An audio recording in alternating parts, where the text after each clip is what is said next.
Hi everyone, Tom back here today, and I hope you enjoyed the cinematic introduction to our review of the Jurassic World Legacy Collection Nedry Getaway pack.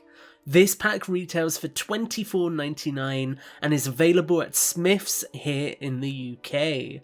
It's caused a bit of a stir in the collecting community, so let's jump in and take a closer look.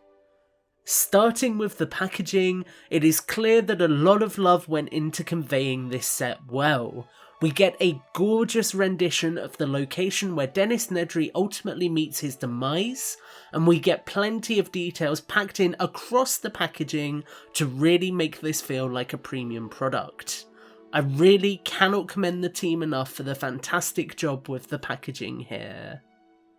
When we take everything out, we have Dennis Nedry with a stick, a Dilophosaurus with a venom piece, and also Jurassic Park Jeep 12. Let's take a look at each component individually. Up first we have the Dennis Nedry figure, and this one is a mixed bag for me personally. I love the opportunity to get another version of Nedry, and I can't help but feel like some of the details here are missing however, particularly on the torso, which features neither the Jurassic Park logo on the raincoat or paint differentiating the hoodie from the shirt underneath. The likeness, however, is pretty good on the figure for the scale, and he compares well with the San Diego Comic-Con version of Nedry, with enough difference here to make it worth acquiring both. One interesting detail to me here was the inclusion of the stick. Whilst it is a nice element in itself, I would much rather have had Nedry include the Barbasol can, which the SDCC release came with, given that it is kind of iconic for his character at this point. Next up we have the Dilophosaurus, which is a repaint of the Attack Pack mould we have been receiving in various decos since the 2018 Fallen Kingdom line. This is a nice figure and one which has some good paint applications, with some great detailing on the frills and some nice additional paint apps on the body, but it is worth noting that this isn't the best rendition of the Jurassic Park version of the animal, and if we bring in the Amber Collection figure, we can see that in fact this figure is kind of quite different in terms of colour tone than the actual 1993 animal. The bulk of the set here is taken up by JP12, and this is something which I am incredibly conflicted on.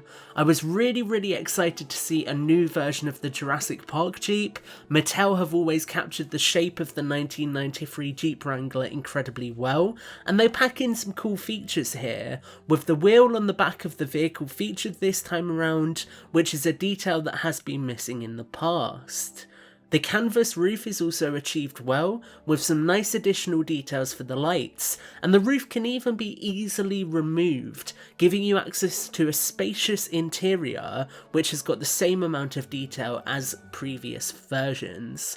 And of course, as you would expect from a Jeep, the vehicle rolls well, something which is important and does work well here. The real problems, however, come when we look below the surface level at the finer details.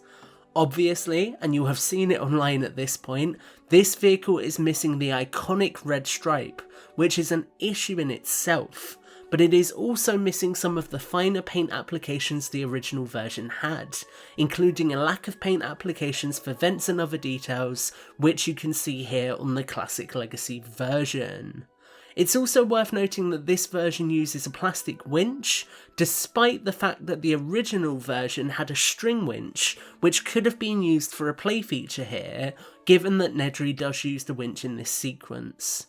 This would have made much more sense to be included here, and its absence is disappointing.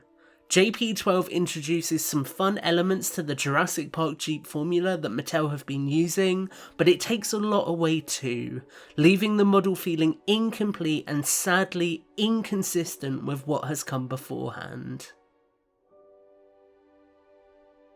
Overall, I feel conflicted about this set.